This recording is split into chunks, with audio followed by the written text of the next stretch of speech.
Fluid's Mission Impossible, Car Drag versus Speed. Join Professor Skeptic and student Ned Nerdly on a fast ride. Good morning, Professor Skeptic. Your mission, should you choose to accept it, is to demonstrate how car drag increases with speed. This website will self-destruct in 3 seconds. Good luck, Iggy. I'll go for a ride in my car, but I'll need a student to come along for the ride. Yeah. No.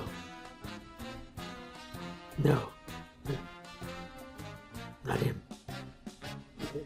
Mr. Nerdly, it will have to do. I'll give him the ride of his life. Drag is the force in the direction opposing a car's motion.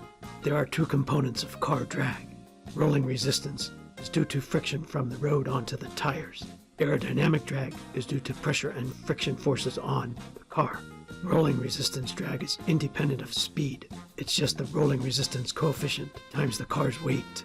But aerodynamic drag increases as the speed squared. It's 1/2 times the density times the speed squared times the drag coefficient and the projected frontal area.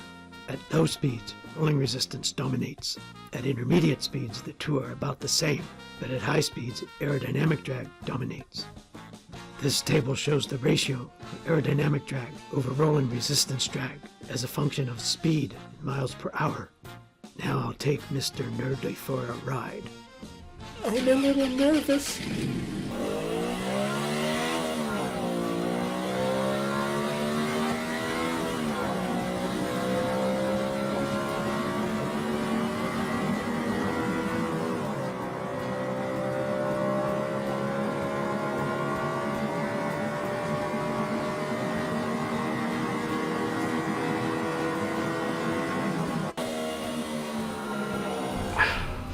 What do you think, Mr. Nerdly? I think I'm gonna be sick.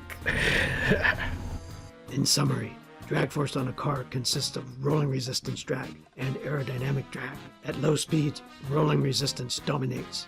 At high speeds, aerodynamic drag dominates. That's why gas mileage is low at high speeds. And don't drive fast with Ned Nerdly as a passenger. He gets too nervous. Fluid's mission complete. Thank you for watching this video. Please subscribe to my YouTube channel for more videos. 1, 2, 3. That's all there is to it.